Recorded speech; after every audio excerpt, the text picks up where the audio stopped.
Hello, folks. Welcome. I think this is 3 weeks in a row, maybe. Techthusiasm live podcast, Wednesday night, 9 o'clock. Thanks, everybody, for coming out. Kind of a loose hangout tonight. Basically, focus topic of conversation will, of course, be all the cool things seen and heard, people met, and so on at Audio Advice Live this past weekend. Spoiler alert, the event was really cool. I highly recommend checking it out potentially next year. It's an awesome opportunity to hang out with a bunch of cool folks, really was the main thing that I took away. But to be able to see and experience so much equipment, brands, models, and all that in one place is pretty wild. So I took a bunch of pictures. I'll talk a little bit about the experience, of course. We'll go through some of the things that were there, some of the really kind of unique experiences actually that were there. And yeah, chit chat, take questions. If anybody on the stream was there, I see some folks that were there.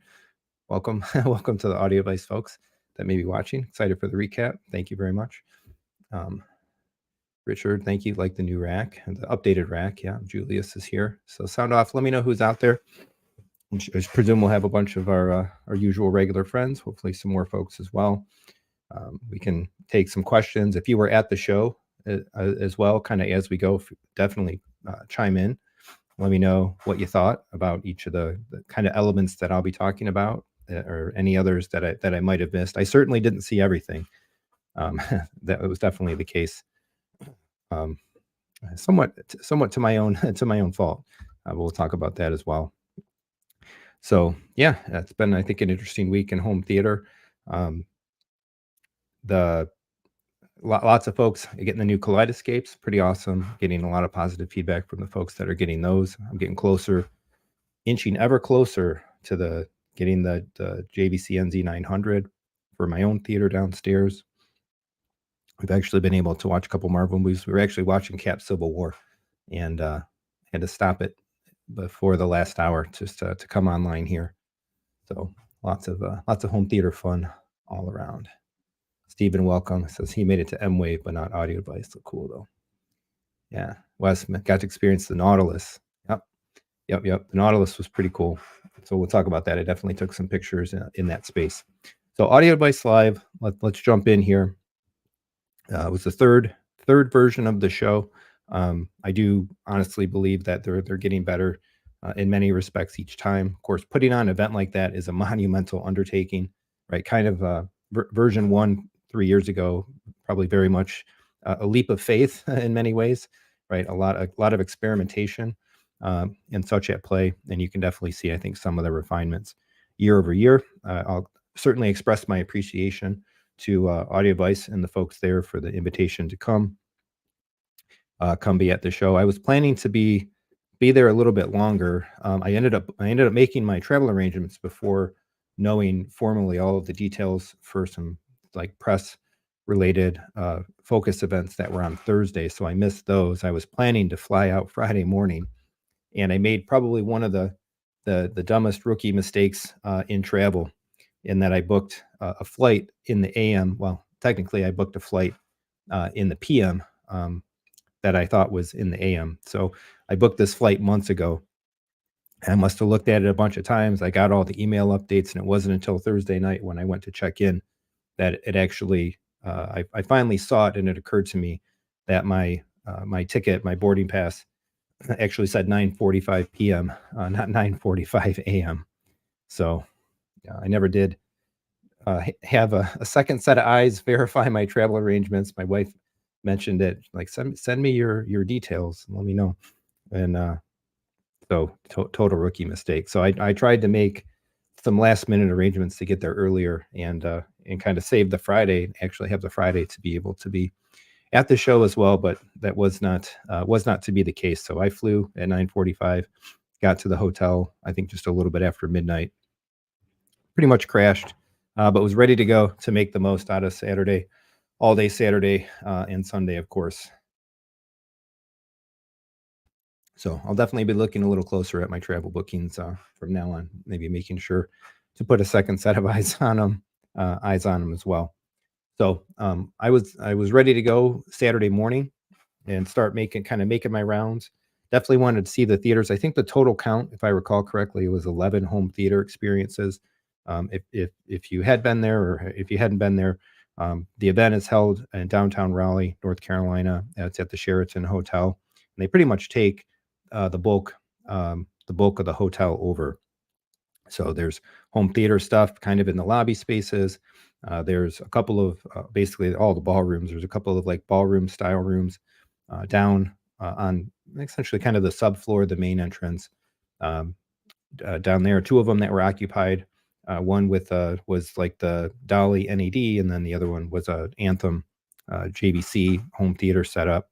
And then you kind of come up to the main floor where the check-in and the restaurant and all that sort of stuff is, and head up to the side. There's a couple of grand ballrooms. They had some panel discussions. I think there were 4 or 5 panel discussions throughout the weekend. And then the other side of the hotel at that level had actually 1, 2, 3, 4, 5, 6 different ballrooms. There was tabletops set up kind of through the hallways and through some of the middle spaces there as well. And then I think it's the 14th, 15th, and 16th floors of the hotel. Not the entire floors, but I'd say a good probably half of the floors. The hotel rooms are actually kind of co-opted for spaces by the brand. So there's a whole lot more kind of 2-channel music experiences to be had upstairs. The home theater, the larger home theater setups occupy the bigger rooms, the bigger ballrooms and stuff that are down on the main floors.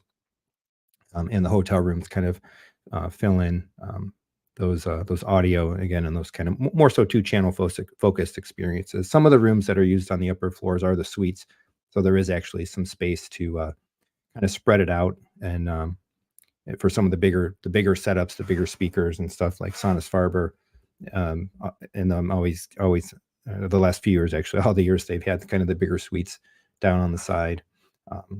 So yeah, a lot to see, a lot to do. I probably visited certainly less than half of the spaces, given even going through all day Saturday and the bulk of the day Sunday. There just wasn't enough time for me to go everywhere, and certainly at the pace that I was moving, because I spent probably just as much time talking with folks and just stopping and engaging and such along the way. I don't even know how many folks I met that of course recognized me from the channel, wanted to say hello, was just super gracious and appreciative for all of that.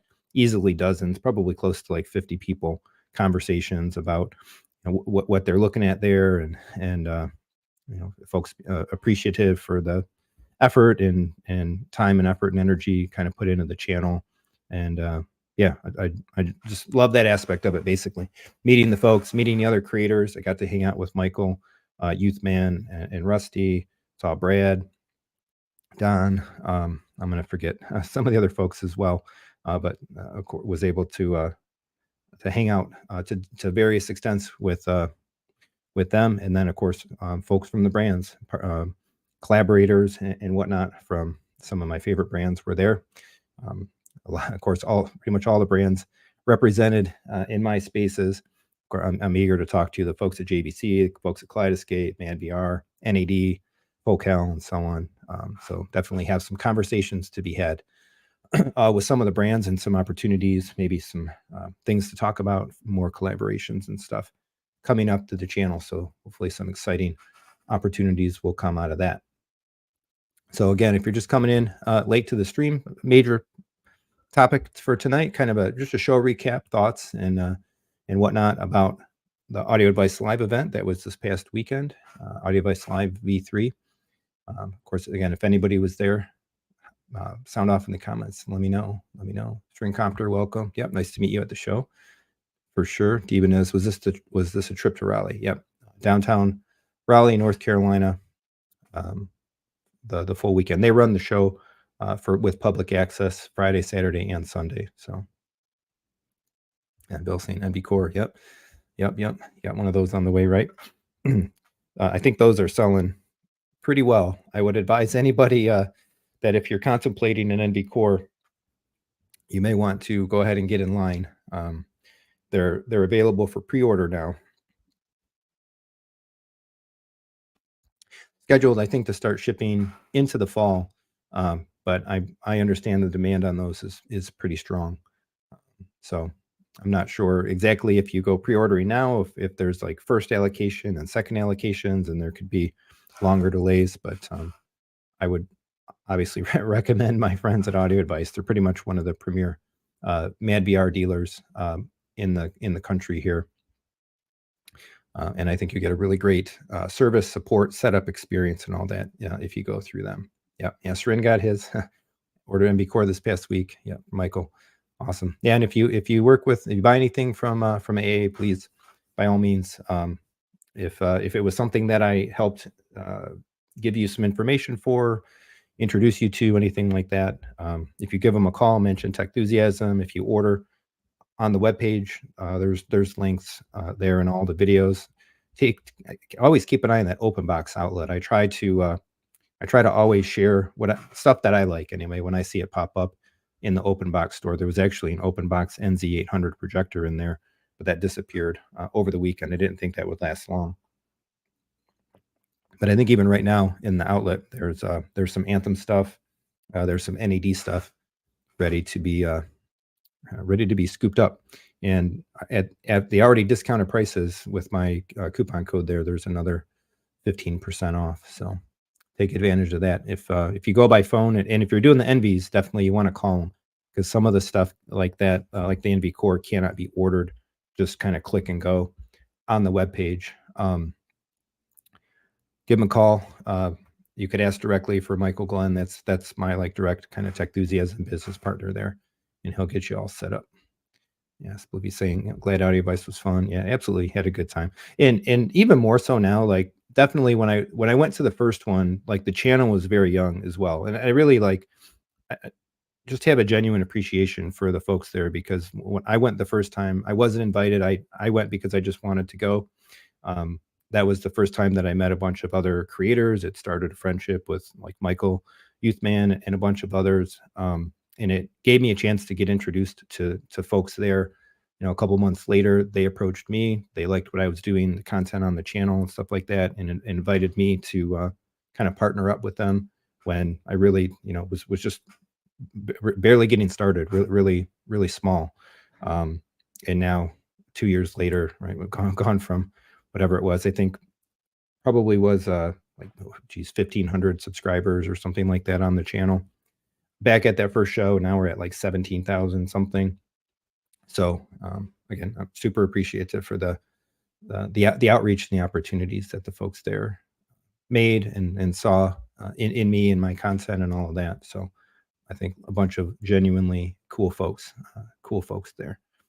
I don't continue to partner with them just because of some whatever personal gain reason or whatever. I really respect the management. I like the folks that I work with. I think they do provide awesome stuff. The fact that they do like this show for the home theater community, I think there's just a number of reasons that kind of speaks volumes about their integrity and stuff and all that. So in any case, let's talk about some of the stuff that I saw. Again, as I was about to say, so definitely in the beginning, it was about like going and seeing all this equipment and whatnot. This year, like I have to say, like honestly, to me, the experience really is much more the people talking to, again, channel community members, partners, collaborators, and friends, right, and all of that. The gear is awesome, and listening to the rooms and stuff like that. But I really kind of focused more of my effort making sure to trying to engage with people more so even than the equipment. But all I did actually, I just took still photos. As I was walking around, I was debating. It's like, should I film? Should I film B-roll and make a video? Should we, how do I want to cover this? Like, what can I take away? How can I deliver some value to the channel and such for having been at the show? A lot of other creators and such were making like booth interview type of content, and just thinking about it, like I didn't have another person with me. I didn't have a camera person. I don't even necessarily have, I think, good equipment set up and understood, I think, to be able to execute like a very effective booth style videos. And booth style videos tend to be kind of very light on on depth, and I like to talk deeper about things. I think a cornerstone of the content is trying to be like really technically um, complete or cohesive and deeper on the stuff, the brands and the devices and the things that I put into my theater, the stuff that I like. So I don't know. I just didn't think that felt that that approach suited me as well, or that I could pull it off kind of as well as some of the others. So I grabbed photos and I figured this is how I think I can address my experience and share my experience the best. Is we'll do it as a live, we'll talk about it, we'll thumb through some photos, and kind of talk about the experience as I go. So I've got a limited number of stills. I tried to take pictures of a lot of the stuff that I was really interested in. Really more of, again, a focus as well on the home theater, although I did visit a handful or more of the 2-channel experiences. So in any case, let's start with this one. So this is the first one I went to. This was the Sony room. So back in the very far back in the back right corner, Sony had a display. You can kind of actually see through the curtain here, just to the left. They had a couple of flat panels. This is actually a Bravia 9. So that was pretty neat, being able to see a Bravia 9 in person. And opposite the 3 flat panels that were there was actually a really cool kind of like technical display. We'll get to that when we get to the photos. But on the other side of this curtain, of course, they had a theater set up. You can see the focals. So a lot, I think every theater experience was pretty well stacked. The majority of them, I think, were like on the order of 7 bed layer speakers, multiple subwoofers, up to like 4 subwoofers or more in some of the rooms. A lot of them still had overhead speakers. The hotel actually let them install speakers into the ceiling panels up above. And so these core theater experiences, of course, were all projector driven. So this was a full, multi-channel, multi-sub Sony electronics driven experience. There was a Kaleidoscape running here, as there was on most of the home theater demos or home theater spaces. A lot of the home theater spaces also featured MadVR as well. Not every single one of them had the MadVR. I think a few more had Kaleidoscapes than MadVRs, but I think the majority of them still did include some MadVR processing. This was the Sony room, of course. This was a Sony projector. A little different on the screens this year. I believe all of the screens were provided by Stewart, or I think last year there might have, or in the prior years, there might have been a mix of some Seymour and Stewart. So I think one of the things that was clear was a little bit more of like kind of a focusing down throughout the experiences. Again, with specifically some of these brands, and again the screens all being Stewart. Didn't feel like there was as much like seating around. There were some Audio Device Revelation chairs in a few spaces, but I think a lot more of the theater rooms actually didn't seem to have home theater seating recliner options in them. They kind of just had more of like the ballroom style chairs like this. But so sat in here, and I think ultimately I think everything sounded pretty good in its own right. It's very hard to do any really like super critical A to B listening in here. The ballrooms are big. They're obviously not very advantageous spaces to like a home theater application, treating and controlling the sound and all of that. There's a lot of home theater spaces competing essentially for some of the same airspace. So if you're in one room and it's quiet, you can definitely have some spill of the other rooms when they're loud and stuff like that. But again, I think the opportunity to still go kind of see and experience so much equipment, variety of equipment, is well worth the chance to go.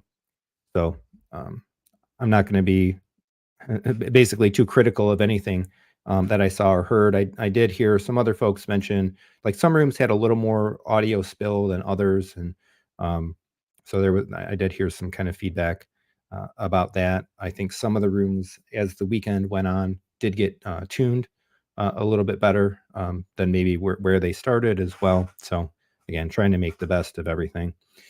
I definitely understand the complexity of doing live demos and stuff. I've done my fair share of industry events, trade shows, and demonstrations of functionally what this is, right? Demonstrations in front of customers, and the technical glitches and all of that. It never fails, never fails that there's always going to be challenges in live demonstrations and whatnot. But again, I was I was pleased kind of with pretty much everything that I saw. And these focals, of course, love the brand, sounded great.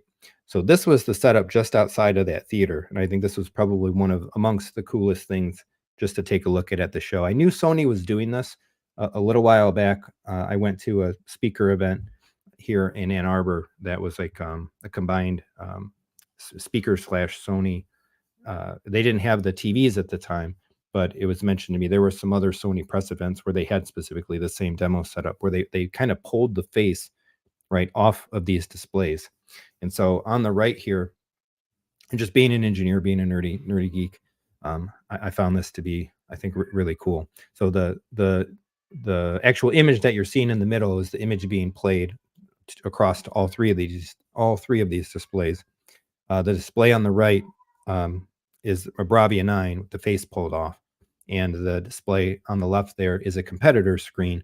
They wouldn't specifically say what make, brand, or model it was, but it's a comparison of kind of like how the backlights work and just how kind of refined the zoning, the dimming, and so on is in the new Sony TVs. And it's pretty wild. You could really see as you looked at the image being played, you could kind of trace that to the outline of much more like finer backlight detail on the Sony TV, of course, than kind of the more uniform splotchiness on the left. So it's a little hard to derive too much without knowing, what TV is that exactly on the left, and is it really like a flagship to flagship kind of apples to apples comparison and whatnot.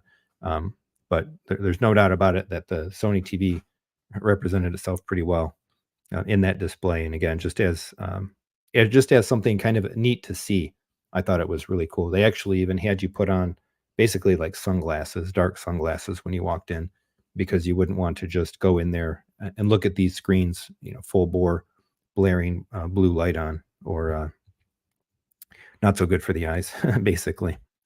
So this was the lineup of TVs. The Bravia 9 is on the right. I don't remember the size actually on these. And then I think there's a 7 on the far left and an OLED in the middle. So the 9 was really looking fantastic. I think the same weekend, last weekend, was also the TV shootout, the big TV shootout that happens every year. It's insane. The TV, they were 65, so not the biggest 80s, all 65s there. Thank you.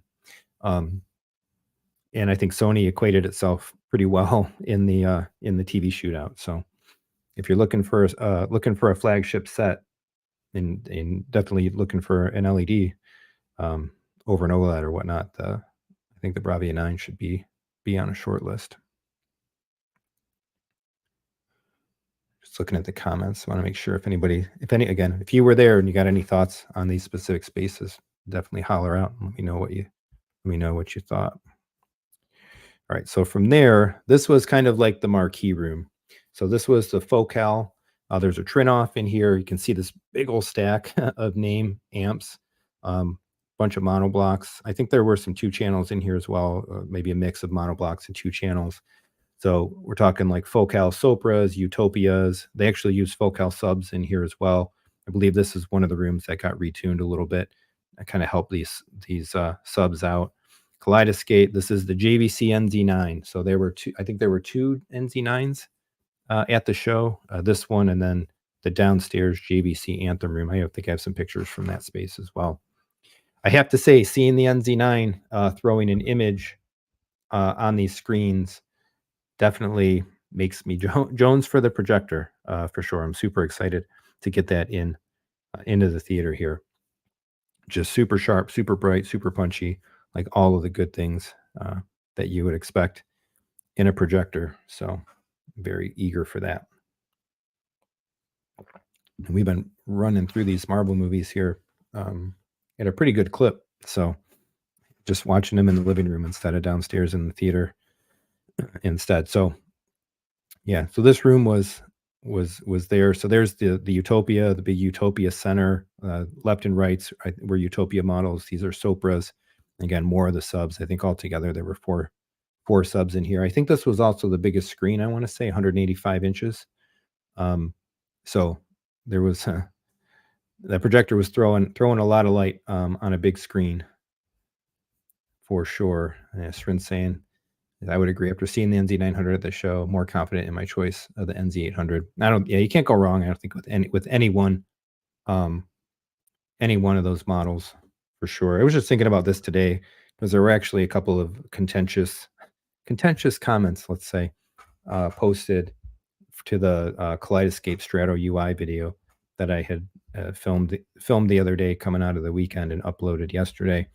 And it leaves me, there's so much contention. There's like so much arguing and bickering in our hobby about what's better and how much better this thing is, and does it justify the price and whatever, and is what's worth it and what's not worth it. We could go for a long time on that very topic in and of itself. But to me, it's like, you just when you're debating these things, should you get a 900? Should you get an 800? Should you spend less money? Whatever, right?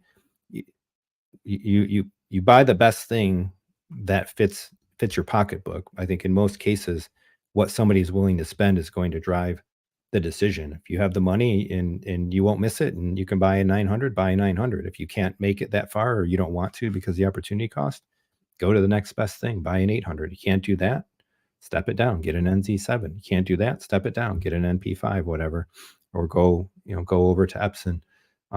There's just there's so many good things. And most gear, in my opinion, it's all really good.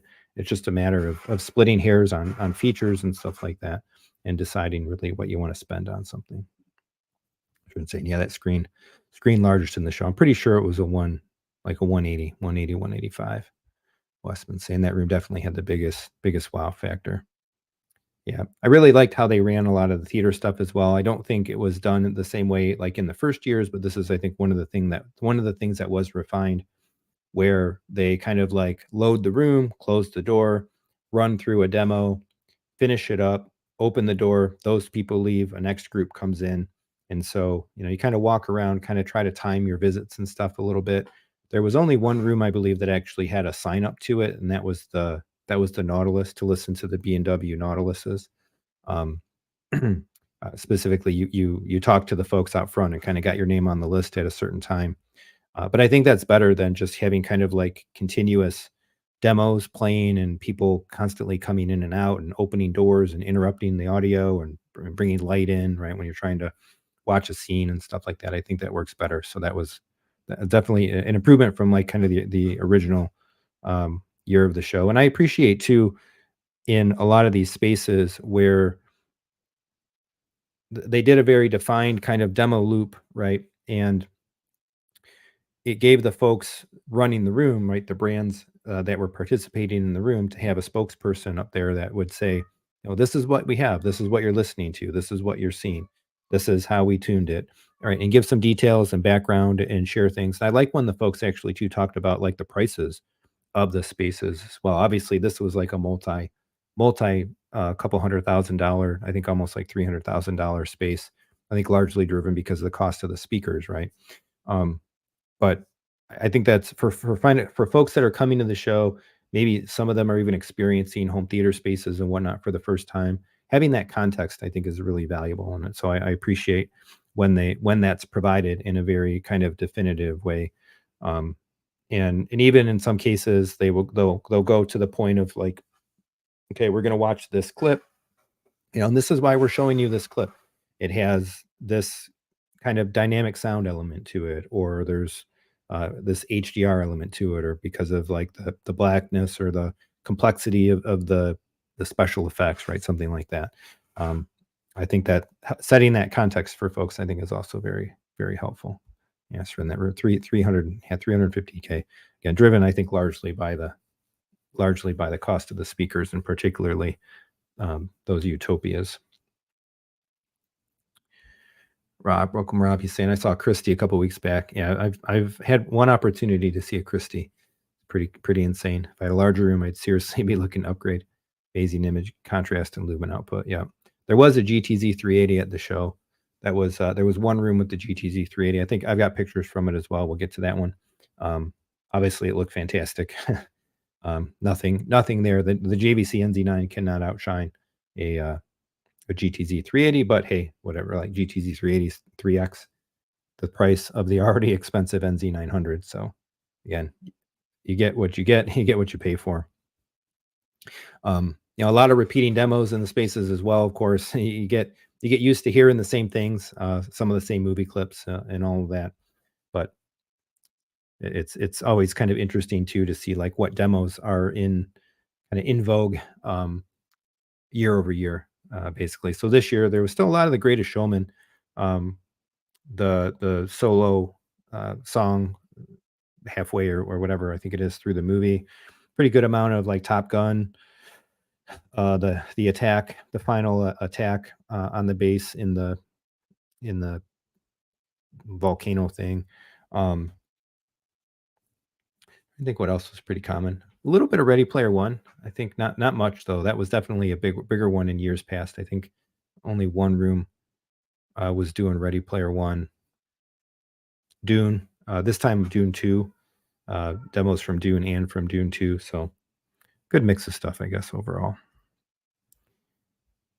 So, and of course, I love these speakers, man. Just the way they look, the way they sound. Of course, I run the 1000s all through the 1000 in walls all through my system, which are functionally the in wall version of a Sopra. We'll see what happens. Just maybe there could be some opportunity for the word utopia to enter the Techthusiasm experience. Stay tuned for that. We gotta get that projector in first. I had to take the selfie with the utopia as well, so probably not my best looking picture. This I should have curated these a little bit. This was pretty neat. Somebody asked for my autograph, and I had to sign it. It was just too cool, to flattering and embarrassing and whatnot all at the same time. So I appreciate these guys coming over, sitting at lunch. We talked at lunch about projectors and whatnot. I specifically, when I go to eat lunch, I pretty much only ate at the hotel, but I would purposefully go sit like at the bar of the hotel place and kind of sit in a place hoping maybe some other folks, not to get noticed for the channel or whatever, but just hope, have some conversation with some folks and talk about gear. And so I had a good chance to mingle, meet some folks, and talk about equipment, talk about home theater with a bunch of people. So that was fun. All right, this is the Dali NAD room. Of course, NAD brand that I dig. Got the M23 and the dual M28s running. This room got high marks in hearing. I think actually Gene Audioholics had made a post that they were, I think, really impressed by this space. And this was just a 2-channel setup, not a theater. Of course, they had the M66 on top there, and then a couple of M23s underneath. I didn't get a good picture of the full array. So to the left and the right here was a couple, I think, of a newer model Dali speaker, and then just on the outside of those was a couple of subwoofers, and then of course they had the individual NAD source items kind of sitting on the pedestals with the spec sheets and all that. So I got a chance to see the M66 up close, got a chance to spin it around and look at the back. I tell you, if there's anything that would be in contention that I'd really like to try as an alternative to the Anthem STR, that it would be this. So another one of the kind of follow-ups, conversations and such that I want to have after having come home here at some point. If I start thinking a little bit more about some audio things once all the video stuff is squared away that I have planned coming up. So this thing just looks fantastic. I love the build quality, the kind of cachet of the NAD equipment. I love the audio quality and performance that I've gotten out of the amps. I have to believe that this thing is pretty sick. We just need to wait and see. Are they going to release a new multi-channel home theater style preamp processor? I have to believe at some point in time there will be one, but I guess we will wait and see. So pretty cool. The one thing that this would get me over the STR has HDMI, it has an eARC input. I'd have a little trouble actually using it right now. But the cool thing about the M66 is I didn't get and there's not a picture of the back, but the far left here is these expansion modules. So I think they call them MCD. I forget what that stands for. But there's like the original version 1 ports, and I think this has like the version 2 ports. So There could be HDMI boards and other kind of expansion IO that comes to the device. I think that's a unique thing that NAD does to kind of future-proof is a terrible word, but it gives you future flexibility. Let's say, because if something else comes out, a new standard, something that demands new hardware electronics, right, they can introduce it to their platform basically with those expansion cards. I think that's a pretty cool feature. And they had the amps and all that on the pedestals and some other equipment over there on the side. Again, I think right now there actually is an M66. There's an M66 sitting readily available in the audio device open box store. Surprisingly, I think it's the second one that's popped up. Second one that I've seen anyway. First one went pretty quick. Srin saying best speakers in the show that were affordable. His opinion was the Mophie room. Source Point 888s sounded great with the hi-fi rows. Yeah, I didn't get that was not a space I think that I had I found my way into. Again, I really had to pick and choose. All right, so this was mentioned before. Yasrin, I think he had made this comment. The Epson projector in the cuff room was quite good. So this was the theater space on the other side of the back wall from the Sony space that I showed at first. I think they had this one set up pretty nicely, so you can see the blades. They actually had this one as a dual.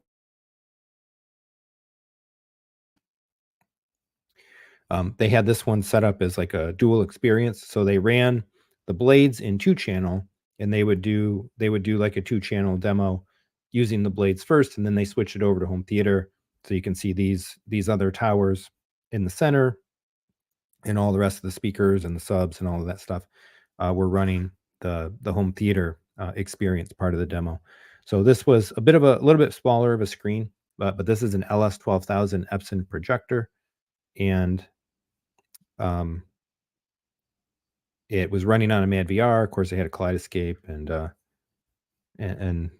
the whole the whole video shebang. So it was pretty cool, right? You could go across one hallway, get a chance to see an NZ900, and then right across from there was a chance to see a more effectively, right, a more budget projector option, 5-ish K projector, an LS12000, and get an idea of what an LS12000 looks like, right, running with a properly set up MadVR Envy on it as well. So there's the 12,000 in the back, and I think, yeah, here's the stack. So they actually had the core. This is the Envy core. I got a picture from their table as well coming up. But this thing looks fantastic. I've said it. I'll repeat it again. They could have a whole business if they just sold these cases for PC, like home theater style PC enthusiast builders. I think the cases are just are that nice. So a ton of this like pattern venting stuff in the front. Says Envy there, big power button, Kaleidoscape, and then this was running some other NAD processing, and you can see the 2 more subs here in the back, and the towers. A lot of towers being used for surround duties as well as LRs and stuff like that. Rob saying, yeah, for the money, the Epson 12,000. It's a lot of projector. I can't wait to see what they do next. So there were no. Technically, this was kind of one of the first debuts, right, of the NZ900. Fundamentally, I think they had them at M-Wave a little while back. This is kind of another opportunity to kind of debut the new JVCs. No other new projectors here, and no other news that I heard or was privy to from this weekend about new projector models. So nothing from Sony, nothing from Epson.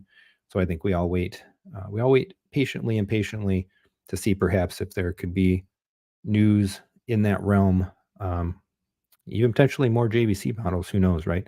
I think towards Cedia. So now, kind of in the trifecta of M-Wave, Audio Device Live, and Cedia, right? A lot of home theater news is breaking, and a lot of things are happening. Yeah, so I think this is the cool thing here, right? The Kef Room was basically the affordable theater, right? $35,000, but that's $35,000 for literally everything in this room. $35,000 bought you the Stewart screen, the LS12000, an Envy core, the Kaleidoscape, the audio processing and amplification, 4 subwoofers, 4 overhead speakers, and basically a full surround bed layer stack of KEF speakers and towers. So heck of a lot of equipment for that kind of money. Like as a turnkey home theater, right? What we're able to buy, of course, 30 grand, 35 grand, still a lot of money. I think relative to what a lot of folks kind of cumulatively spend on their home theater setups over time, right? We're in the ballpark. We're in the ballpark for what a lot of folks in this hobby, the kind of money a lot of folks in this hobby are putting into their systems. So, and if you think about everything that you're getting for those dollars, so it's pretty wild. Rob saying, hearing more. I'm hearing from more than a few that perhaps Trinos may release a lower price processor. I wouldn't put it out of the question. I think there's definitely market opportunity. That they have the name recognition, right, of being like the top dog in the space, and there's a lot of space under 20-ish K to put out a product there. There's a whole lot of processors in that, like, you know, maybe like whatever $5,000 to $8,000 price range, maybe that they could be competing with, and a lot of folks, of course, that don't need 30 some channels of speakers in our home theaters and stuff like that. So we'll see into Cedia if any kind of a trend continues. You know, we Kaleidoscape with the V, MadVR with the NV Core. Who knows what's next? But it's a nice trend of accessibility, opening up in the hobby to put some really high end stuff into the space. Ooh, John, yes, and StratoView would drop the price. Yeah, actually, you know what? That's a good question, because I'm not sure how they calculated the cost of the Kaleidoscape in here, because that obviously is an older Strato S unit. So, yeah, I didn't see like a full price sheet. I probably actually have it in the marketing notes, but just going by what was said at the show. So pretty cool. Room, of course, I thought sounded great. I mean, it looked really great too. There's definitely something to the idea of, like, you know, what does an LS12000 and an NV Core get you in terms of a video system, if for 10K, right? Compared to other options. Yeah, and you can always buy used. Hey, we'll throw this out there. Great deals on NZ9s out there. If anybody's shopping, we might just know somebody. Perhaps we could know somebody in the channel community that may just, in fact, have an NZ9, low hours, basically brand new NZ9 for sale. If you would be interested to talk to that person, feel free to reach out, and I'll definitely put you in touch. That person may, in fact, be upgrading to yet another awesome high-end projector very soon, no less. All right, yeah, so this room was cool. Again, sounded great, and I think the 2-channel experience was pretty neat. One of the cool things that they did, actually, I didn't take a picture of it. Can we see it? No.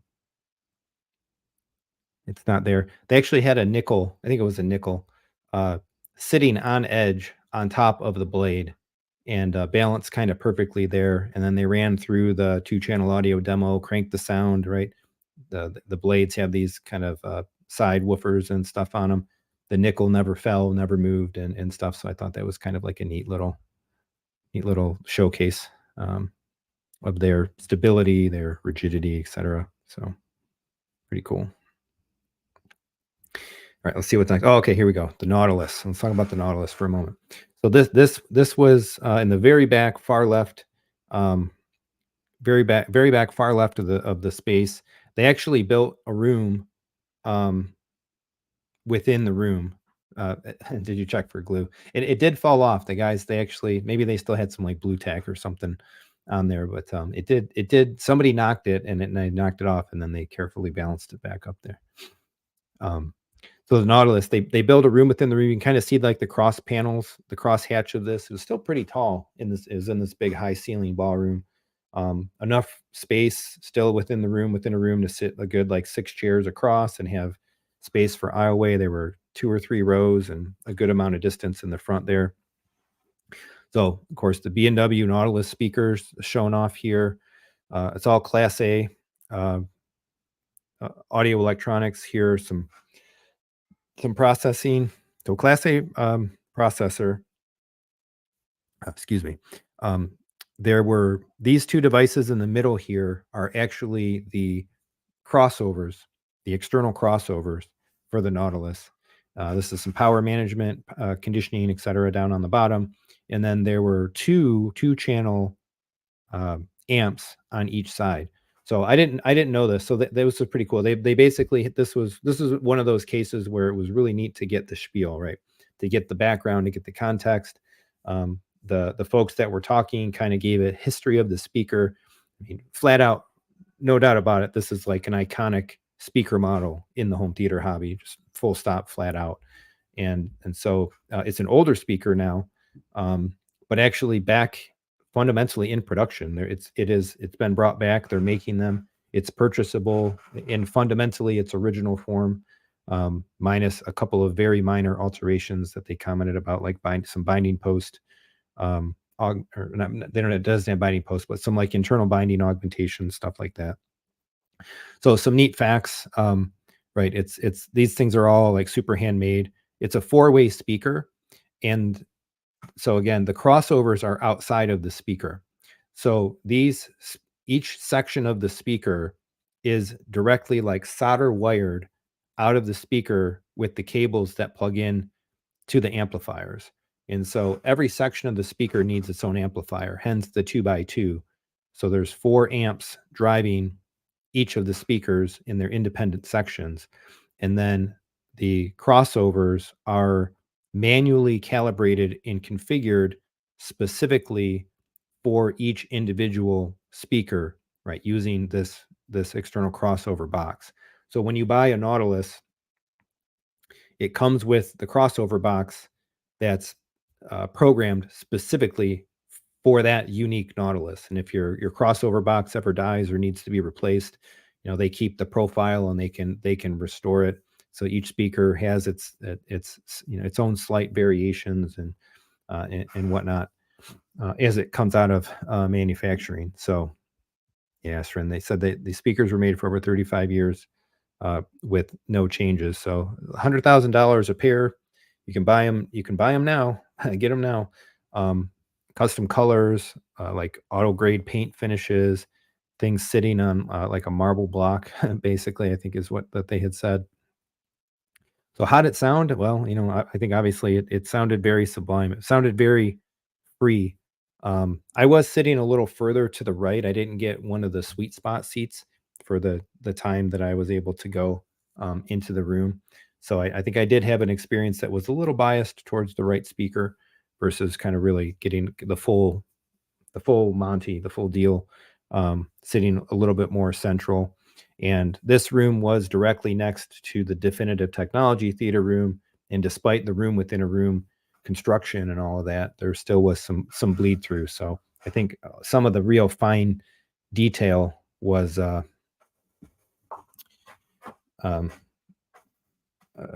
interrupted a bit, but it's just cool to say that you heard this speaker, right? You were able to listen to the speaker, experience the speaker. Again, I think it truly is an icon in the hobby. Every year at the show, I think from the very first one, they've had the blue Nautilus in the lobby, not connected, not playing or anything. It was kind of just there as like a showpiece, take a picture of it, take a picture with it or whatever. So this was really neat. Again, I think a very unique thing to bring and further commitment, evidence, whatever, like, right, trying to bring some of the stuff that you can go and see and experience there to the next level. So pretty cool. Yeah, $100,000 if you want to buy them, all handmade, hand delivered, hand tuned, etc. Yeah, Michael, make sure to use the link. Yeah, definitely. I wonder if they actually can add to cart and just buy a Nautilus on the AudioBice webpage. I'm guessing you probably have to call for that one. So call and ask for Michael Glenn. Get yourself a pair. They also said this is the first time, it's been shown in public in a long time. So this is not a speaker that's easy to experience. So yeah, again, pretty cool. Pretty cool overall. I love the look of those amps too, like the Class A amps, the meters and all that stuff. Pretty sweet. So kind of close up shot of the speaker. Yeah, it's super iconic. I think I'm gonna probably butcher the engineering specifics, but maybe Seren can correct me, or somebody else can correct me if I'm wrong. But I believe they said if this snail tube, essentially, right, was elongated straight like the mid ranges and the tweeter and stuff are up above, it would be 14 feet.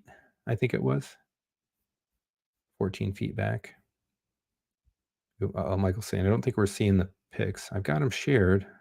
Can anybody else corroborate that? What I see in the stream is the photos with me in the corner.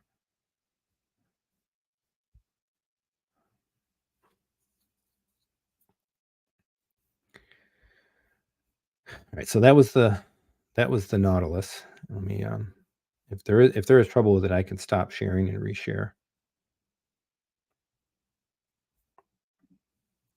Nope, meaning no pictures. All right, let me do.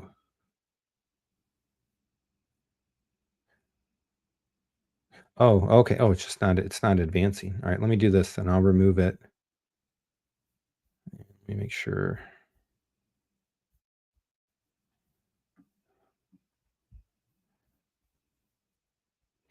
All right, did it go away? The screen share go away? Stop screen share. I'm going to represent. Entire screen. I'm going to add this one. Boom, boom. All right, are we seeing the Nautilus now?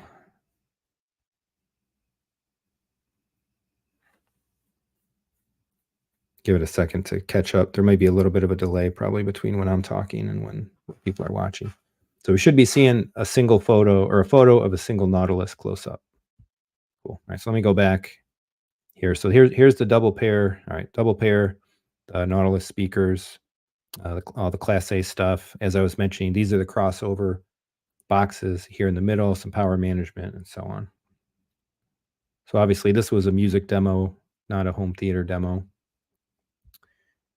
We'll move on from there. Quick question here. Kevin T. Is a K-Scape dealer, do you charge sales tax in California?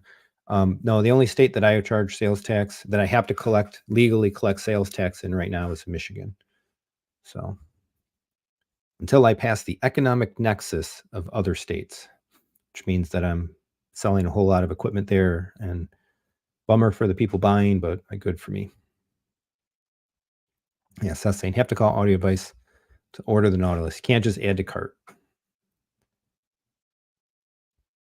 What was the source they were using for them? It was a laptop. So they were basically USB. I think this is like a USB DAC into here, and I'm not sure what they were playing the music from. If it was some kind of a download, or a rip, or something along those lines. Or I don't think they were streaming the audio from something. I was thinking it was some kind of a download.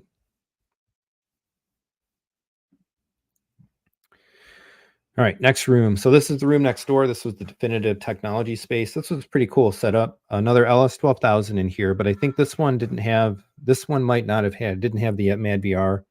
I think it's still. Yeah, it was still running a Kaleidoscape. This was running on just a Denon receiver, and I think I said this last year as well, that it's amazing. You know, I went for separates. I've spent some money buying the NAD amps and all that stuff. It's amazing what a really beefy receiver can do. Power in these rooms, power in some of these speakers to like really high volumes, right? And seeming to do so kind of or fairly effortlessly. So, Jason's saying this was talking about the Nautilus. It was Tidal, playing from Tidal. So high resolution streaming. So the DefTech stuff in here, you can see they had this frame network set up. So they kind of they brought in their own frame structure, and the overhead Atmos speakers were kind of on that frame. In the sides and rear surrounds and stuff were on those pedestals there. Yeah, this room was even more inexpensive. Yeah, the whole room was $16,000. So much more inexpensive on the speakers. These were all architectural speakers as well. They had them installed in the boxes, right? Kind of the frame boxes on the pillars and whatnot. So less expensive speaker set. I think it still had 4 subs. There's a lot of 4 sub rooms. Denon receiver, 6800. I want to say this might have been a 6800. I forget the specific model. Still had a kaleidoscape in it. And then of course everything was Stewart screened. So there's the front array there. Hard to see, this a little dark on the photo, but towers to the right and left. Denon down there, kaleidoscape. Still a lot of Strato S's around. Not everybody was doing the demos on the V. Kind of a combination. There were a couple V's in some rooms. They had both at the kaleidoscape table. I don't think I actually took a picture of the kaleidoscape table itself, but it was just one screen or one display, and they were kind of going back and forth. If people wanted to see the classic stuff, they'd play off the Strato S, the classic UI. If they wanted to see the V, they had the V running in standalone as well. So Dune, and there's a close up of the electronics there. I heard some mixed reactions to this room, that some folks maybe were feeling it was a little too hot or a little too overtuned, perhaps. So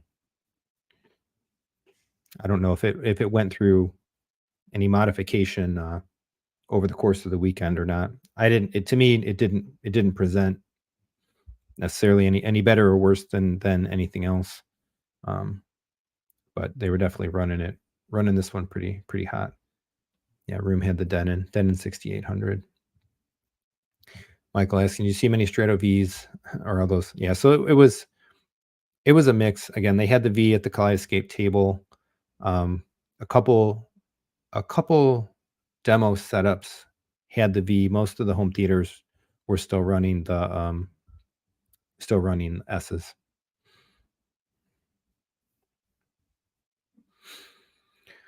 So yeah, some good demos in here. Dune, some other things. Greatest Showman. Never enough, indeed. All right, so here's a picture of the overhead. Picture of the overhead where they mounted the rounds kind of on the beams in the boxes. All right, so this door here, actually, this is the entrance to the big Focal theater space. Right to the right of it was the double MadVR table, and I think this was really cool. This was a good way to show this off. I think in years past, actually, I think they were in the same spot last year, but if I recall correctly, it was one screen. And in the first year, they were down outside of like the JVC main room with just one screen. But what they did here is you can see the little sign, right? Basically with NV and without NV. So people could come up to the tables and they'd play a scene, and you'd be able to see essentially the unprocessed, like MadVR-less video output on the left screen, and see the MadVR processed result on the right. And so they had, of course, both models here showing off the core to get a look at it, and they had the big boy, the big model as well. So able to show tone mapping differences, able to show off motion AI, right? Everything was basically demoable.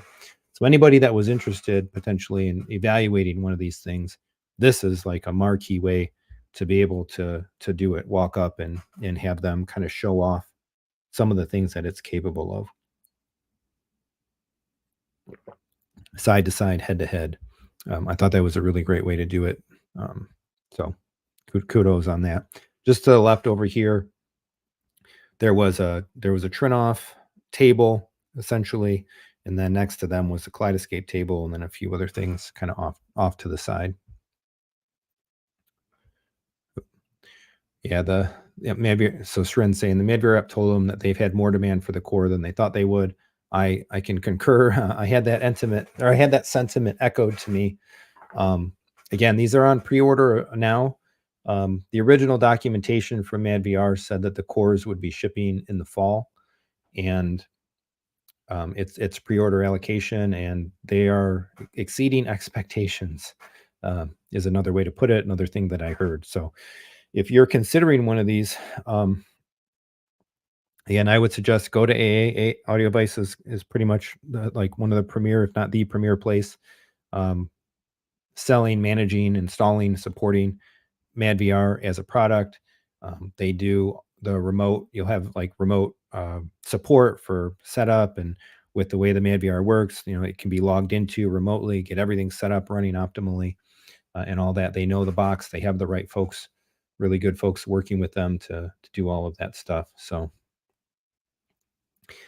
Michael saying, I wonder if they have enough GPUs. Are they more available these days? I don't think the GPU I don't think the GPU is a limiting factor. At least from the perspective of the PC gaming space. I don't think there's any trouble. I can kind of corroborate this on the side here. Like if I just go to Newegg and I search for RTX 4060, I'm pretty sure I could just buy one of many 4060s available now. Yeah, MSI, Gigabyte, MSI, 3 Gigabyte, Asus, Zotac. Yeah, the 4090s I think are maybe not log on and buy. They don't use the 4090s in the MadVRs. But the 4090s are usually the cards that have always been harder to get a hold of. Looks like these are pretty readily available now too, actually. Oh no, but that one's back ordered. So they use the 4080 in the extremes. They use the 4060 in the core. Yes, some of the 4090s are add to card as well. So I think it's probably more of just like assembly and getting the whole thing made. And then the challenge of like marketing, right, and announcing, and however they manufacture and decide their allocation sizes, and if when they're ready for another batch, however all that stuff goes, right, production management and so on. It's just a matter of logistics, not specifically GPU concerns, particularly with the 4060. So Srin, he's got his order, and they told him anywhere from end of September to November. Yeah, Audio Device does the remote setup, which is great. And they said the core is made in a different factory in Texas. Well, I've had a bunch of folks ask me as well about Kaleidoscape and the Strato V, specifically if because Kaleidoscape is manufactured in the U.S. and questions. I've had questions if the V continues to be made in the U.S. as well, and John could probably corroborate. But I was told that yes, in fact, it's all made in the same place, California. The V is manufactured in the U.S. as well. Paul asking, can you briefly tell the use case for a MadVR? Yeah, so a MadVR is a video processor. Ideally, a MadVR sits between your video source componentry and your display. I think there's a stronger use case for something like a MadVR in a projection setup versus a flat panel setup, but some people still do put them on their flat panels, and with the core, folks may still do that as well. The video processor does a variety of video processing functions and features. It will give you the best, certainly the best premier HDR tone mapping capability, so that the content and its HDR levels and such essentially can be properly mapped down to the actual displayable brightness of your display. That's, again, is much more important in a projector than a television, because televisions can get so much brighter than projectors. And good dynamic tone mapping is really imperative, I think, to getting the most out of a projection image in a home theater setup. If you don't have a JVC, then you really don't have dynamic tone mapping in a projector in the same way. You get other stuff. Yeah, Bill's got it here, right? Just moved on me. Aspect ratio management. So if you've got a home theater with the scope screen and without a video processor, you're like zooming up for scope content, you're zooming down to fit 16:9 content in like a constant image height style of screen setup. Something like a MadVR takes care of all of that. So you set your projection system up basically one time, and the MadVR will properly fill and scale. And if you want to overfill and whatever, you can stretch to taste, or as you need to take advantage of more of your pixels and more of your screen using the nonlinear stretch stuff. MadVR also has the ability to do motion interpolation, like AI-based motion interpolation. That is not in the core. You have to get the extreme for that. It's an interesting feature. I'm very much looking more forward to trying it out when I get the NZ900, which is capable of different frame rate outputs than my NX7 was capable of doing. So it can really be transformingly interesting, depending on the content that you're watching. Subtitle management you get as well. If you've got a scope screen, you're zooming up, it may force your subtitles off the bottom of the screen. Something like a MadVR will make it so that you never miss out on your subtitles. And again, more of that aspect ratio management as you're using your devices and you're going in content, back to menus and different things like that. In a lens memory setup, you need to be like recalling all of that stuff. So I like the concept, I think, that Chris Deering coined, which is basically a video processor solves problems in a home theater setup, right? By bringing features and capabilities to make that setup all the much better here. So actually, John was confirming this was about the V made in the US, same line as all the other Kaleidoscape components. Pretty cool. Bill, there'll be Lumigens for sale in the fall when this releases. Yeah. Rob, if you have a projector and a scope screen, being able to do nonlinear stretch for various aspect ratios, nice to have. Yep, and you can do as much or as little of it as you want. Very configurable, very much to taste. MadVR is very powerful. It has a really great like profiling system. So if you want to kind of have different processing for different sources, you want to have different processing specifically for different kind of content, right? You can recall a lot of that stuff.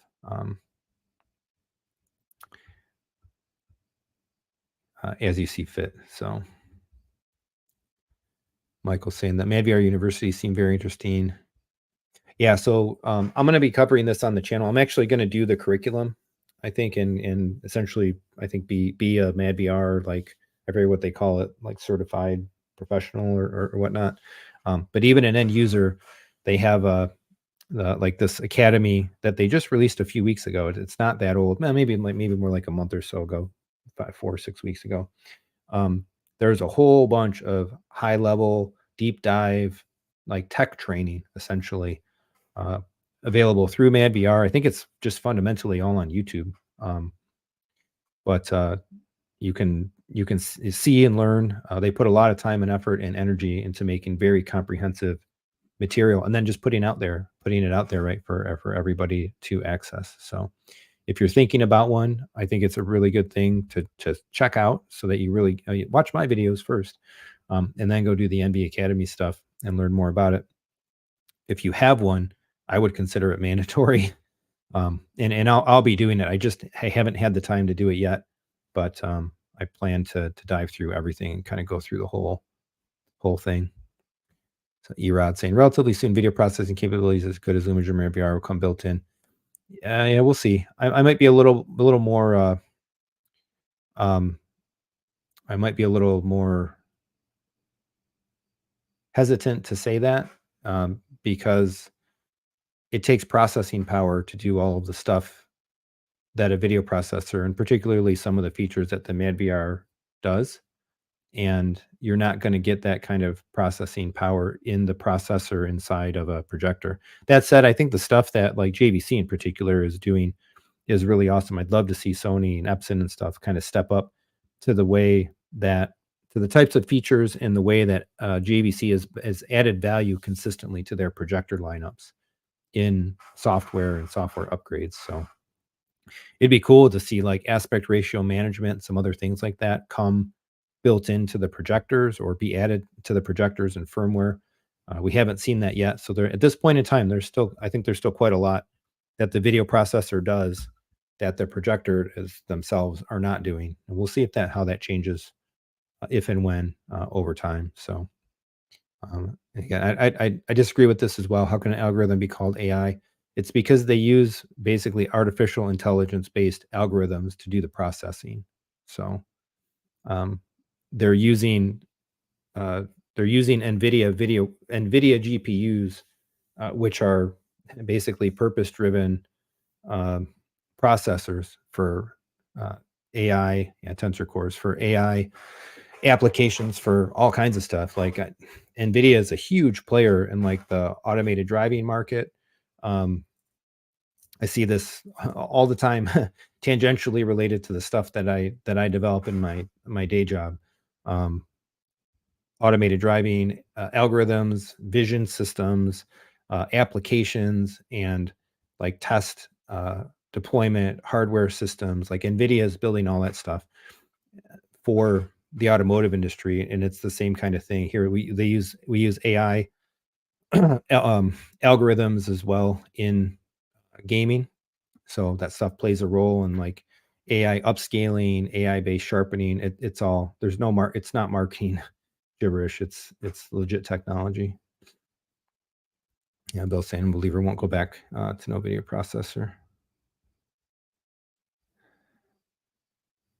Yeah, so Piper was there.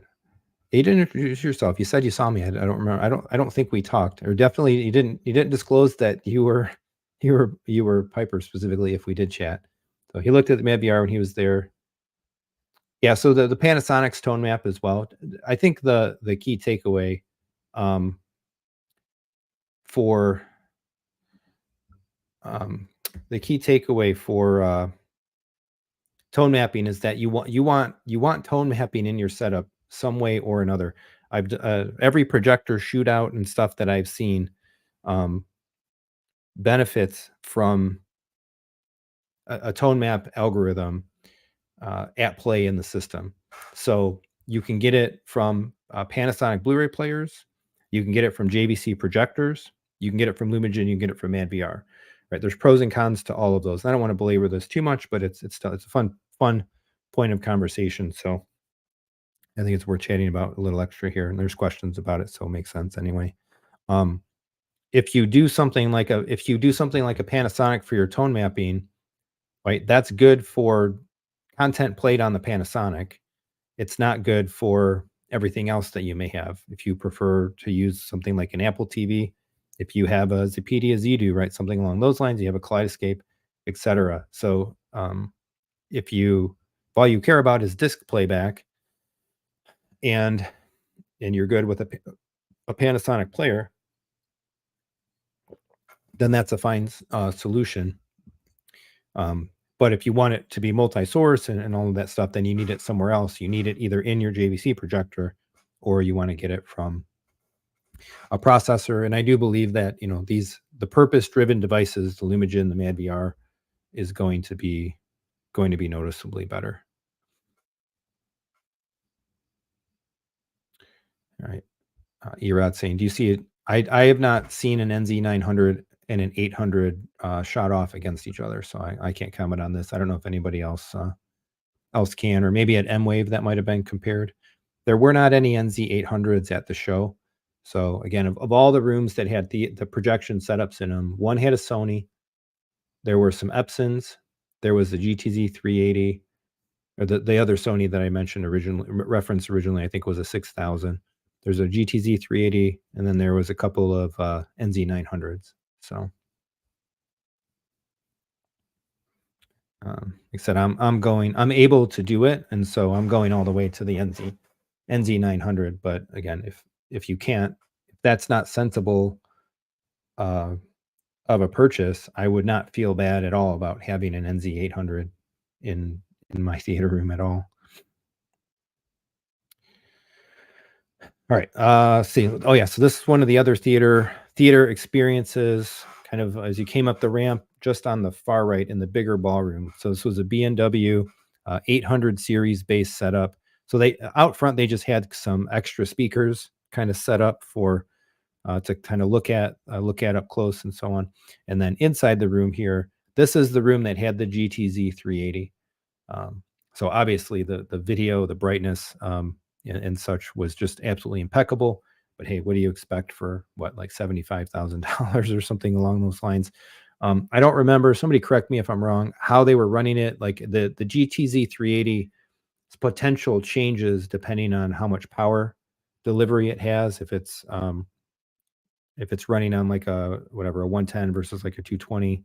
So um, but I don't remember what this one was running at, but light for days, essentially off of this. So they had the big ones, of course, the big 800s. They had the center channel. This stuff was all running on Class A monoblocks, of course, multiple subwoofers around the space. And then I think the side. Did I take a picture? Yeah, they were even still using the bigger 800s on the side. So there's the GTZ 380 in the back, of course, kaleidoscape and all the good stuff in here. So yeah, I was super impressed. Yeah, super impressed by the room. I love these speakers. I think I commented when I made the community post with these photos is, I started um my home theater journey. My first home theater setup in 2000 was B&W speakers, CDMNT series, 5.1 setup. I had a B&W subwoofer to go with the two towers, the center, and then a couple of the SNTs that kind of like hung on the wall, 5.1, running off of like original Pioneer Elite receiver and all that stuff. So I always thought for a long period of time in this hobby, like this was my aspirational kind of equipment goal. Here was these B&Ws. So, but I've of course gone in slightly different directions since then. Um, yeah, Dune demo was nice. Bass from the subs was distracting. Yeah, bass wasn't tuned in the subs. Yeah, and this was a challenging room. I think this was probably the biggest space in the place that they had to try to use. So good thing Strin here. He's got all the technical stuff that I'm either forgetting off the cuff or I didn't take good enough notes for. So this 380 was running on 110, so it wasn't up to its full potential, but still plenty bright. And yeah, this was Marantz Class A amps on the front stuff, but there was other Marantz equipment driving the room. So they did the Long Dune one in here. They did some music as well. Greatest Showman, never enough. Um, Heard that a lot over the course of the weekend. But yeah, these fantastic, beautiful looking speakers. It's absolutely wonderful.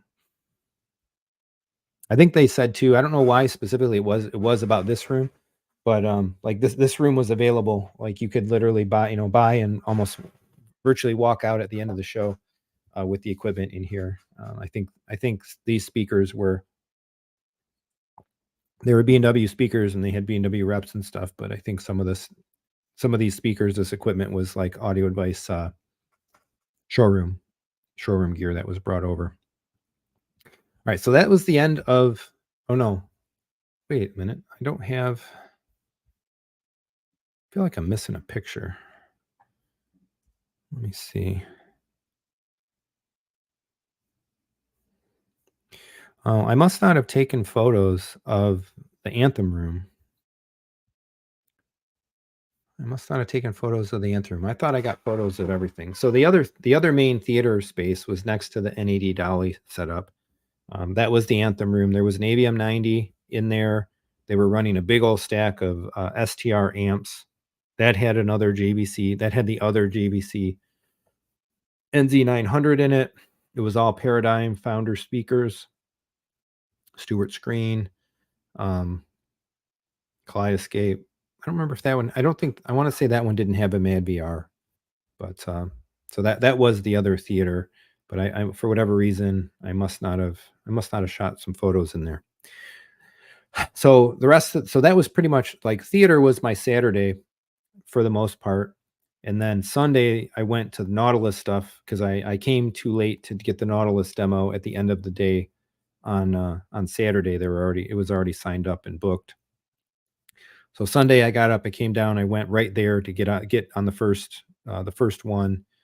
And From there, I went more upstairs, and I did go across. I did go through the floors. I hit probably like 3 or 4 rooms on each floor, give or take. I don't think I actually took photos of every one of them either. So I was starting to get to the point of some weariness, actually. I'll talk about that when we get to the photo coming up.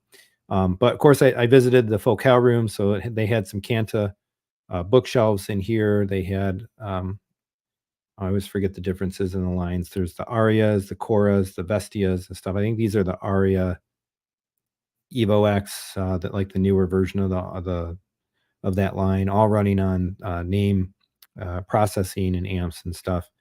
So I walked in, they were playing on the towers, thought they sounded great. Of course, I love the Cantas. I think they look phenomenal. I love the combination of materials and stuff that's in that speaker lineup. Total fanboy for them.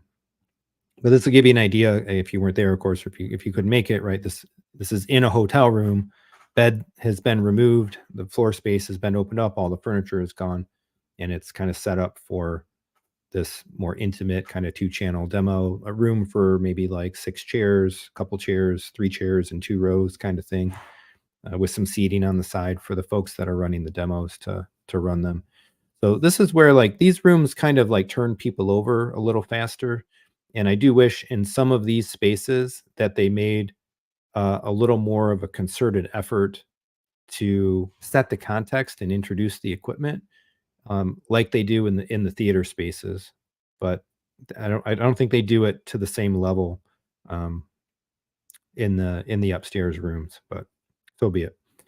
Yeah, and a lot of these rooms actually are more by request, right? The theaters don't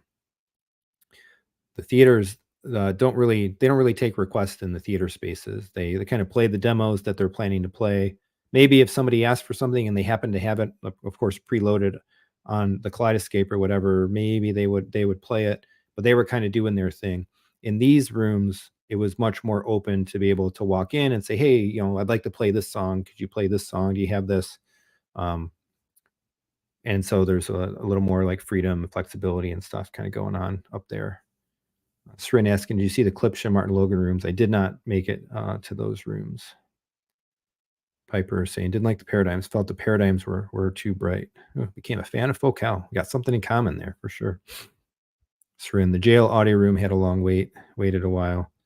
Yeah, I don't think I waited to get into any of these rooms. I was pretty much able to walk in, walk out. Yeah, the paradigm in the AVM 90 room was too bright. I think that was one of my shorter ones, probably why I didn't snag the photos in there. I didn't really even talk to the Anthem guys as much as I like the brand. I just didn't really have any questions or anything really major to ask. So I kind of walked in, listened for a little while, took in the niceness of the NZ900, and then kind of moved on to the next thing. All right, so this was so a lot of Focal actually. So there was Focal in 2 theaters, this room, and it might have been one other place where there was some Focal stuff. They didn't show off the in walls at all. So it was all floor standers and then stuff like that. But again, cool to have the bigger ones. Last year in the lobby, they had the big tower, like grand, I forget the specific model number, like the grand Utopias, which was really cool. But they didn't have the super Utopias here this year. So SVS, I checked out SVS. I didn't actually get a chance to talk to the folks there that I had connected with last year. That led to getting the chance to kind of review the SB16s and leading to getting the SB16s in the theater. But they had 2 SVS rooms. So in this room was a 2-channel setup, obviously here with the big new towers. I think there's one more level bigger than these though. I forget which models they were. They have the Titans, and then they have these. So this was obviously set up for 2-channel, and then and then in this room, I think they had the next tower model down, and some subwoofers in here. It was basically like a 5.2.2. They had a couple of the overhead like Atmos speakers that they have, receiver-based processing. Interesting, they had a Kaleidoscape in here, but they were running demos on discs. So I think I thought they sounded fine. The people, I always going through the spaces, moving through the spaces. Actually, I'm more interested to kind of sit in the back and just listen, and listen to what other people have to say and the feedback that they give to the folks and stuff like that. So there was a lot of positive sentiment. The folks that were in these rooms at the same time that I was talking with the people from SVS had had good stuff to say about how they felt it sounded. So Srin, he said he spoke to the Anthem reps. Did they give you any inside info? Anything new coming at CEDIA? Frankie's saying, yeah, he had mentioned this to me as well. He's at the event. I think they try to cram too many rooms too close together. Much prefer quality over quantity of last year than this one. There was definitely a lot of like bigger volumes and spillover. I feel like than there was in prior years as well. Like being in one theater room and then the room next door would hit its whatever a dune worm scene and then boom, like everything would rumble through from the other space. So in any case, so SVS is there. So here's the Perlisten. Yeah, Piper just mentioned these. So here they are, 18-inch Perlisten subs. Yeah, Perlisten has just really nice looking stuff, really high premium build quality feeling stuff. They didn't do anything with the in walls. They had their in walls last year, and just picking those things up and feeling them, like super hefty. So this is the room that I think like took me out for the show. So this is the new R18 or R18S, I think is the full product. I did ask, though, actually, when I was in there too, they didn't actually have a Perlisten rep in there. It was like one of the other Fidelity Import brand guys. So I had a couple questions about the stuff, particularly like, hey, is there going to be a D18? And they didn't. He couldn't really answer any specific Perlisten questions. So, but they had the two, and then they had some towers there as well. So when I entered this room, there were a couple, I'll call them kids, probably guys in their 20s, whatever, right? But my daughter laughs at me all the time because like I call people in their 30s kids. So these guys in there with their girlfriends or whatever, wives maybe, were like really asking the reps to like push these subs, like really crank them. And like, yeah, it's kind of cool, kind of fun, whatever. So I went in, I sat down, and like there was a lot of pressure. There was a lot of pressure being thrown around in this room at the time, and I kind of stuck it out until these guys kind of had their fill and they moved on, and they retuned it, played a little bit more, and then it ended up being just me. And I was trying to ask some questions, some per listen based questions, and the guy that was there couldn't really answer them, so I kind of just moved on. But I think the pressure blew me out after this. So I started actually feeling kind of sick, to the point where like shortly after this room, like I was kind of done. I was done demoing. I couldn't do any more loud stuff anymore, and kind of close to the wrap up time of the show anyway. Just kind of naturally ready to make my way to the airport and call it a day, call it a weekend. So, um, Michael and Rusty were leaving at the same time, so we kind of connected up in the lobby and carpooled over together. Got to the airport, and by the time I got through security, I felt like I was just holding myself up through like force of will, just feeling like a little nauseous and stuff. So I don't know if this is what it was, like those guys running these subs and pressurizing this room and just like left me with a bit of like a almost a motion sickness feeling that kind of lingered for a while. But they're capable subs, I guess we'll put it that way.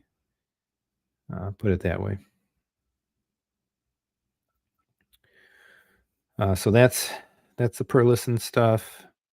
And again, I think like look, fit, finish, build quality is top notch here. So I love these things. This was one of the speakers. These are the Sonus Faber Stradivari. These were debuted last year. So this is one of the bigger rooms. When you come off the elevator, make a right, down on that end of the hallway is like the suites, basically. So in these rooms, they had some bigger setups, bigger amps, bigger speakers, a little more room to spread things out a bit, some more seating, the ability to put some more equipment out just to kind of look at and explore. So obviously this is Macintosh, right? Macintosh stuff, that mega turntable sitting on the top. I did actually get to hear the turntable. So after it was, I came into this room shortly after I made my way out of the Perlisten room, and I was just ready to like sit and chill for a few. I was, like I said, already kind of starting to feel a little nauseous or whatever it was. So I hung out in here for a little while, just kind of sitting down, listening to the music and chilling out. And during the time that I was in there, they actually did play a record on this player, which was pretty neat. I didn't really go seeking out much much 2-channel or turntable demos and whatnot. But so it was cool to get one, get a little record, little vinyl listening in here. But I think these speakers are fantastic. I think they're works of art, and stuff sounds amazing. Stradivari's, these were brand new at Audio Device Live last year. I think these speakers were debuted at the show, and they brought them back again.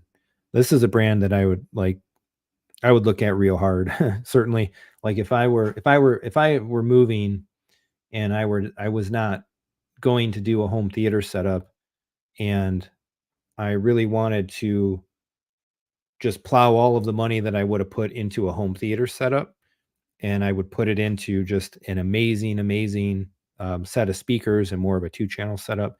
And this would be something I would consider on a short list. Certainly Focals and the B&W 800s and other stuff like that. But I would put these in contention as well. Piper saying they had them turned down when I was in there. I thought the volume was okay for me by that point. Again, I definitely didn't want loud. I just wanted kind of smooth and clean and whatnot. Steven saying he's still longing to hear some Perlistens. So yeah, a lot more Focal presence at the show than Perlisten. Perlisten was just the one room. And I think that may be, yeah, that's my Marvel Snap. Planning out some decks for Marvel Snap. So that's it. That was my show experience in a nutshell. Again, I'm just trying to think if I went too many other places that I didn't take photos. So we talked about the Anthem room. I did pop in. I popped into a couple other 2-channel spaces, but nothing. I either didn't stay long or nothing kind of really stood out to me too much. Kind of much more kind of into the home theater stuff. Frankie's saying Theory Audio was maybe the room from upstairs most impressed with. Very modestly priced setup that punched way above its weight. I didn't go into the Theory room this year. I did last year. And I would say I concur with that sentiment. I heard last year, I remember a number of folks saying that like Theory was like kind of one of a best kept secret kind of a sentiment around them and what they were showing off.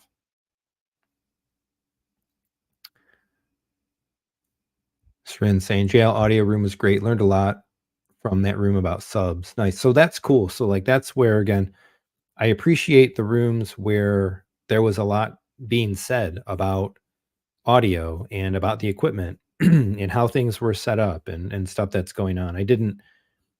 I'm not super keen on the rooms where they're just playing stuff and people come in and sit down for a little while and nobody really engages. And then you walk out and they never really stop playing. And then new people come in and it just cycles over.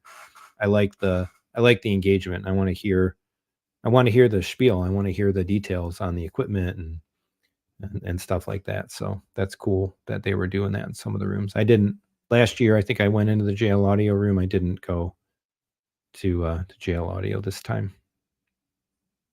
Wow, Srin saying he'd agree. Theory audio room was better than Perlisten.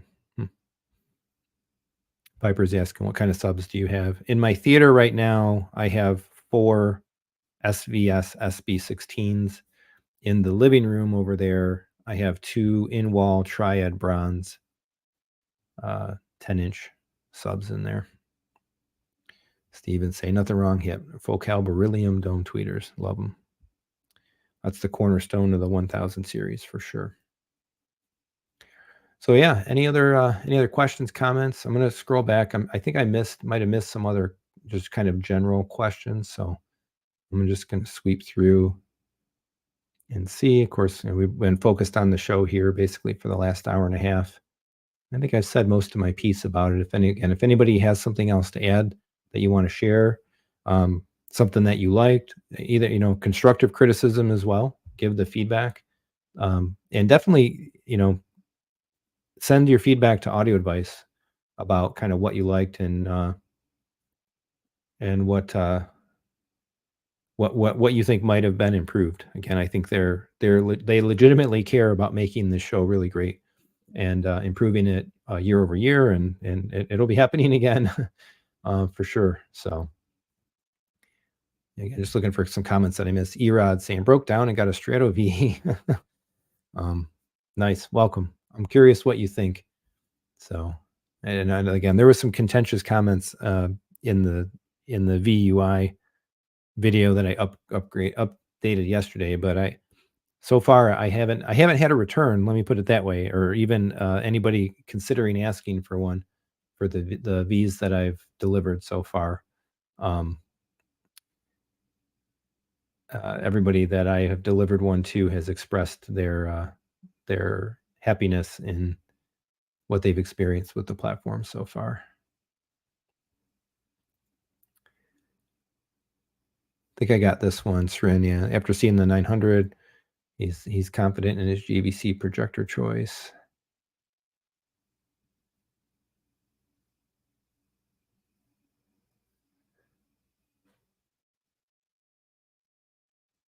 Yeah, I think I did pretty good. We got this one.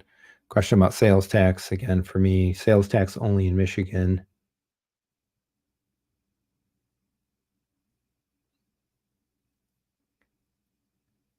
Huh.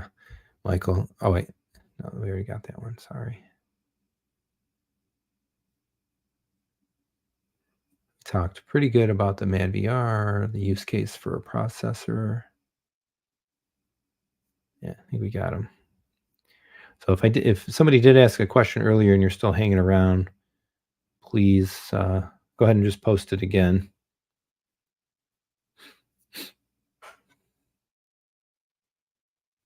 Yeah, should saying. So the JL audio room made him want to buy JL audio subs versus SVS subs. JL subs were hard hitting. Nice. What did you think about the flagship Martin Logans in the third floor? I never really came through. I think they had the ones in the kind of in the pass-through lobby. I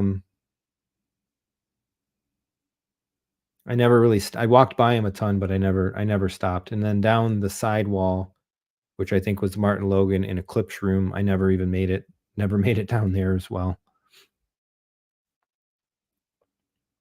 CJ, yep, he's one of them. Got his V just recently here. He's digging it. Michael, did you sell V's to anyone who's new? Yeah, a bunch. Bunch of news, and by and large, most everybody is just buying the V. I think out of a decent number of sales and shipments, only one so far had a server, actually. I did sell my server. Well, actually, right. I did sell my server. And then I might have another pending one that may be buying a server. So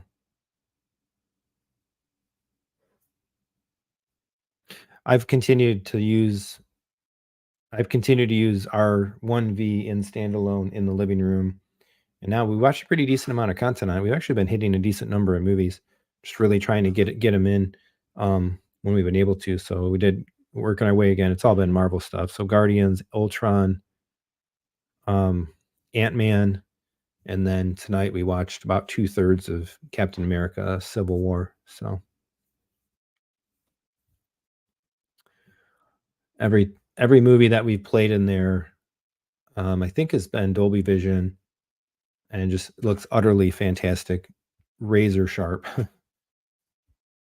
And of course the OLED doing the work on HDR with the Dolby Vision and black levels too, impeccable. I can't wait to see the 900 though. To have a real bright projector on my big screen in the theater downstairs is going to be transformational. Steven saying, I think he can sell. Yeah, anybody interested, reach out. Let me know for sure. Sren, yeah. Yep, definitely. No problem at all to buy the V and add a server later. There's really technically not any cost advantage to buying them up front or in a combo. Basically, you kind of like you buy them together or you buy them separate, and you still get the same promo credits and everything like that. So it all still works out. Kind of works out the same way in the end. Yeah. So that was audio advice. Highly recommended if you can make it next year. Should be probably around the same time, early August. So we'll see. Ultimately, same time, same place, and all of that stuff. But well worth going, well worth hanging out. I had a great time again. Just again meeting folks, seeing the equipment, but seeing the people, meeting the brands. I've got some follow-ups to do, and see where that leads with some collaborations and channel opportunities and all that stuff. Yeah, and we'll see where we go. With any luck, let's say it's within the realm of possibility that if we live stream next week, we could do an NZ900 overview, setup, deep dive ish kind of thing. Maybe, just maybe. We'll see. We may just miss it, but yeah, in terms of other content, definitely sound off in some comments. Let me know what you want to see.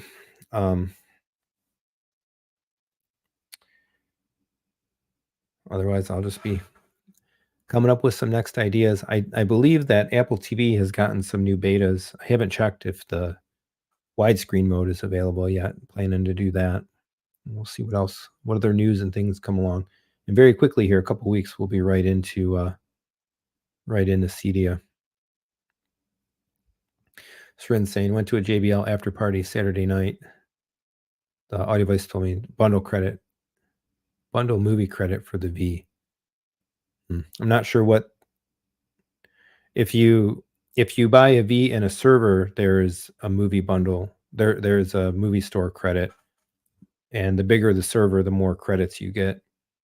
The only unless they were giving credits of their own, the only credits that you get as a new customer buying a V, there are none. As if you use a referral code potentially, right? You can get $100 if you have a referral. If you have an existing system and you buy a V, there's a $200 credit.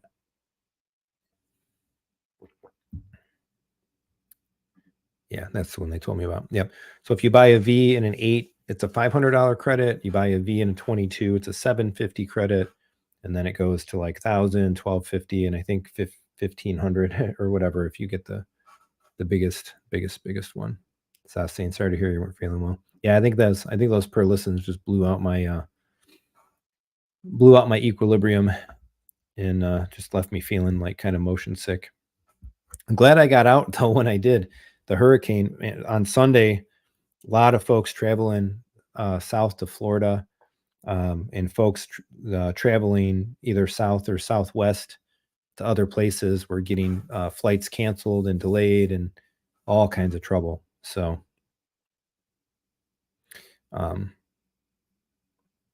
but I was going north, so it wasn't too bad. A little bit of turbulence when we left, and I hit the plane got rocked. The biggest single slam that I've ever experienced on a flight hit shortly after we took off. I literally felt like weightless for a moment there. I really don't like flying. I would not want to be in a job or something where I had to like travel constantly.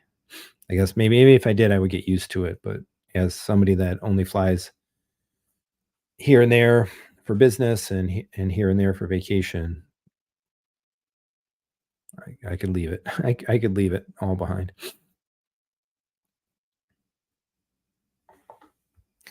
Yeah, John, could always buy the Beast bundle. Yep. The Beast bundle is it's like a V, it's 296s, and it's every 4K movie in the store. Something along those lines. I was challenged on the K-Scape owners forum this week to buy one, and I said I would buy one if I sell one. Sell one at retail. All right, so we've been at it for a while. I can feel my throat is starting to ache a little bit. I think we accomplished our goal for tonight. Fun hangout. I appreciate everybody chiming in, the folks that were there, sharing their opinions. And again, give your positive and your constructive feedback. Send it over to the folks at Audio Device. I know they definitely want to hear it, and take it into heart for the next time. So if you haven't been to one of these events at all, it's cool that we've got some options now. We'll see what happens with M-Wave next year. But there aren't too many of these types of events in the hobby, especially for basically end customers. There's CES and CEDIA and like line shows and other kind of industry stuff like that. But the fact that they do this for for us basically, right, for end user customer type folks, I think is pretty sweet. And the ability to go and see such a density of things is very useful, I think, for anybody that's kind of piecing something together or shopping stuff. I should mention as well too, I didn't make the panels. I only made one panel. In the years past, I made every panel or almost every panel. This year, I only went to the theater panel on Saturday. But I think if folks looking also to kind of like learn, ask some questions and whatnot, I do appreciate that they run the panel discussions, and I think they've arrived at a pretty good balance of topics for the panels. The theater panel was kind of emceed by Scott, Audio Device CEO, and then it had reps from Stewart, JVC, Kaleidoscape, and MadVR. So it was basically a home theater video chain panel, kind of soup to nuts, start to finish, right? You've got the source, you've got the processor, you got the display, projector, and you got the screen. And I think that was really, really good discussion about kind of how this stuff works together and kind of fitting together a system. They took a lot of really good questions as well, and even stayed over a little bit, I think, answering some of those questions. So the panel. So again, great place to hang out. Great event to hang out. Great event to go learn. Great event to go shop and plan, and all of that stuff. So highly recommended. John, yeah, thanks for sharing tonight. Fun to hear about the audio gear and well beyond my means. Yeah, there's definitely some stuff there. Definitely more than a few things there in that category for me as well, which all the more cooler because, again, where else are you going to potentially get to experience kind of all that cool stuff? So, all right, that's it for me. I'm off. Thanks everybody for coming out. Really appreciate it. Appreciate hanging out. Appreciate all the support. Really, again, appreciate all the folks that I was able to meet this weekend. The positive vibes. I've got a ton of appreciation. I appreciate the appreciation given to me for the time and effort and energy put in the channel and all of that. So looking forward to a whole lot more coming up. Get this NZ900 ordered and a whole lot more things here coming very soon. So have a good night, everybody. Have a good week, good weekend. I'll be back as soon as I can. Thanks so much for coming. We'll talk to you soon.